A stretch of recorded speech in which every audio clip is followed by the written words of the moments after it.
forces are picking up the tempo against ISIS in all theaters. We sat down with Defense Secretary James Mattis at the U.S. Military Academy at West Point Saturday and asked him about the new strategy. Our strategy right now is to accelerate the campaign against ISIS. It is a threat to all civilized nations. And the bottom line is we are going to move in an accelerated and reinforced manner, throw them on their back foot. We have already shifted from attrition tactics where we shove them from one position to another in Iraq and Syria to annihilation tactics where we surround them. Our intention is that the foreign fighters do not survive the fight to return home to North Africa, to Europe, to America, to Asia, to Africa. We're not going to allow them to do so. We're going to stop them there and take apart the caliphate. Explain what it means to be moving in an annihilation posture as opposed to attrition. Well, attrition is where you keep pushing them out of the areas that they're in, John. And what we intend to do by surrounding them is to not allow them to fall back, thus reinforcing themselves as they get smaller and smaller, making the fight tougher and tougher. You see that right now, for example, in western Mosul, that is surrounded, and the Iraqi security forces are moving against them. Tal Afar is now surrounded. We have got efforts underway right now to surround their self-declared caliphate capital of Raqqa. That surrounding operation is going on, and once surrounded, then we'll go in and clean them out. One of the things you've mentioned in this new accelerated tempo is that the president has delegated authority to the right level. What does that mean? When you're in operations, the best thing you can do at the top level is get the strategy right. You have to get the big ideas right. You have to determine what is the policy, what is the level of effort you're willing to commit to it, and then you delegate those who have to execute that strategy to the appropriate level. What's the appropriate level? It's the level where people are trained and equipped to take decisions so we move swiftly against the enemy. There is no corporation in the world that would, in a competitive environment, try and concentrate all decisions at the corporate level. But I would point out here that we have not changed the rules of engagement. There is no relaxation of our attention to protect the innocent. We do everything we can to protect the civilians, and actually delegating the authority to the lower level allows us to do this better. After the annihilation has been done, does that mean you can't let it fall back into ISIS hands? Once ISIS is defeated, there's a larger effort underway to make certain that we don't just sprout a new enemy. We know ISIS is going to go down. We've had success on the battlefield. We've freed millions of people from being under their control, and not 1 inch of that ground that ISIS has lost has ISIS regained. It shows the effectiveness of what we're doing. However, there are larger currents, there are larger confrontations in this part of the world, and we cannot be blind to those. That is why they met in Washington under Secretary Tillerson's effort to carry out President Trump's strategy to make certain we don't just clean out this enemy and end up with a new enemy in the same area. You served under President Obama. You're now serving President Trump. How are they different?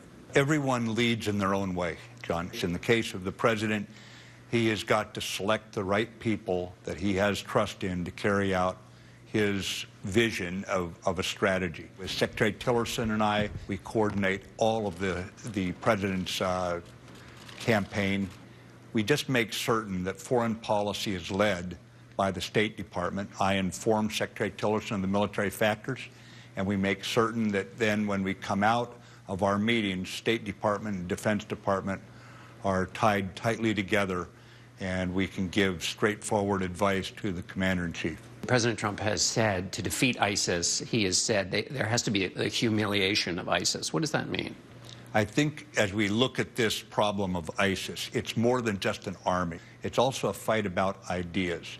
And we have got to dry up their recruiting. We have got to dry up their fundraising. The way we intend to do it is to humiliate them, to divorce them from any nation giving them protection, and humiliating their message of hatred, of violence. Anyone who kills women and children is not devout. They cannot dress themselves up in false religious garb and say that somehow this message has dignity. We're going to strip them of any kind of legitimacy, and that is why you see the international community acting in concert. When should Americans look to see victory? This is going to be a long fight. The problems that we confront are going to lead to an era of frequent skirmishing. We will do it by, with, and through other nations. We will do it through developing their capabilities to do a lot of the fighting. We'll help them with intelligence. Certainly we can help train them for what they face. And you see our forces engaged in that, from Africa to Asia. But at the same time, this is going to be a long fight, and I don't put timelines on fights. What about civilian casualties as a result of this faster tempo? Civilian casualties are a fact of life in this sort of situation. We do everything humanly possible, consistent with military necessity, taking many chances to avoid civilian casualties at all costs. Under this new aggressive posture, what can be done that would not have been done, say, 6 months ago? Probably the most important thing we are doing now is we are accelerating this fight. We are accelerating the tempo of it. We are going to squash the enemy's ability to give some indication that they have invulnerability, that they can exist, that they can send people off to Istanbul, to Belgium, to Great Britain and kill people with impunity. We're going to shatter their sense of invincibility. They're in the physical caliphate. That's only one phase of this. Then we have the virtual caliphate, that they use the internet. Obviously, we're going to have to watch for other organizations growing up. We cannot go into some kind of complacency. I'm from the American West. We have forest fires out there. And some of the worst forest fires in our history, the most damage, were caused when we pulled the fire crews off the line too early. And so we're going to have to continue to keep the pressure on the enemy. There's no room for complacency on this. 100 civilians were killed after a U.S. bomb hit a building in Mosul in Iraq. Is this the result of this faster tempo? Is this the kind of thing Americans need to get used to as a natural byproduct of this strategy? The American people and the American military will never get used to civilian casualties. We will fight against that every way we can possibly bring our intelligence and our tactics to bear. People who had tried to leave that city were not allowed to by ISIS. We are the good guys. We're not the perfect guys, but we are the good guys. And so we're doing what we can. We believe we found residue that was not consistent with our bomb. So we believe that what happened there was that ISIS had stored munitions in a residential location, showing once again the callous disregard that has characterized every operation they have run. Help people understand what a conflict with North Korea would be like and how it would be different. A conflict in North Korea, John, would be probably the worst kind of fighting in most people's lifetimes. Why do I say this? The North Korean regime has hundreds of artillery cannons and rocket launchers within range of one of the most densely populated cities on Earth, which is the capital of South Korea.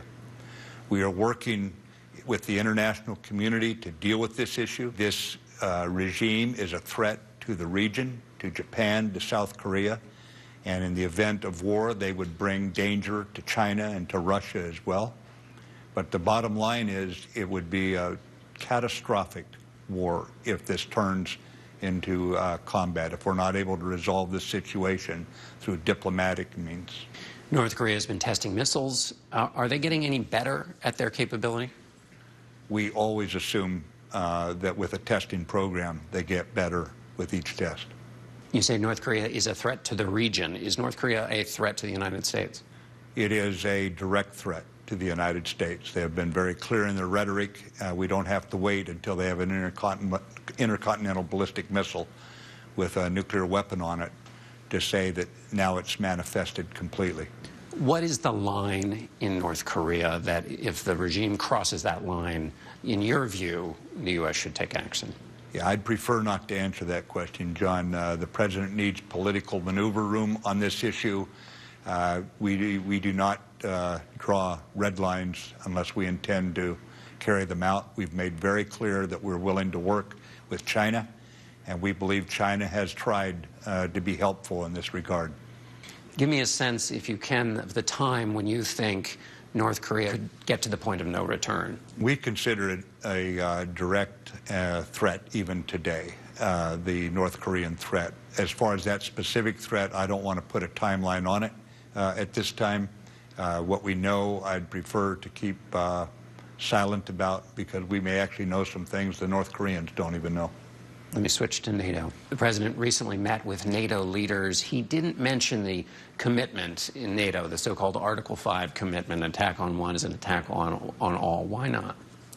I think when President Trump chooses to go to NATO personally and stand there alongside the other more than 24 nations in NATO, that was his statement, not words, actions.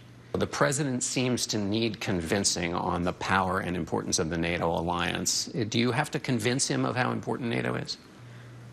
We've had good talks about it, John. In my initial job interview with the president, he brought up his questions about NATO, and my response was that I thought that if we didn't have NATO, that he would want to create it, because it's a defense of our values, it's a defense of democracy. He was very open to that. Obviously, he had to make a decision about whether or not he was going to nominate me to be the Secretary of Defense. And although I immediately showed him that my view on that was rather profoundly in support of NATO, he, at that point, nominated me. What do the Russians want? Beats me. Right now, Russia's future should be wedded to Europe. Why they see NATO as a threat is beyond me. Clearly, NATO is not a threat, but right now, Russia is choosing to be a strategic competitor for any number of reasons. But the bottom line is NATO is not a threat, and they know it. They have no doubt about it. You've said that Russia is trying to break apart NATO. Is the United States going to take any action to deal with Russia as a threat to NATO, either in helping in the Balkans or in any other way? Right now, we are dealing with Russia, attempting to deal with Russia under President Trump's direction in a diplomatic manner. At the same time, while willing to engage diplomatically, we are going to have to confront Russia when it comes to areas where they attack us, whether it be with cyber or they try to change borders using armed force. And that's admittedly a strategically uncomfortable position, engaging diplomatically, trying to find a way out of this situation, but confronting them where we must. And we are going to continue in this mode, and hopefully soon our diplomats will work their magic and start moving us out of this, this quandary we find ourselves in. Let me ask you about the Paris Climate Accords. The president is going to make a decision on those. I was sitting in on some of the discussions in Brussels, by the way, where climate change came up. And the president was open. He was curious about why others were in the position they were in, his counterparts in other nations. And I'm quite certain the president is wide open on this issue as he takes in the pros and cons of that accord. What keeps you awake at night? Nothing. I keep other people awake at night. Secretary of Defense James Mattis. We'll have more of our interview later in the broadcast, and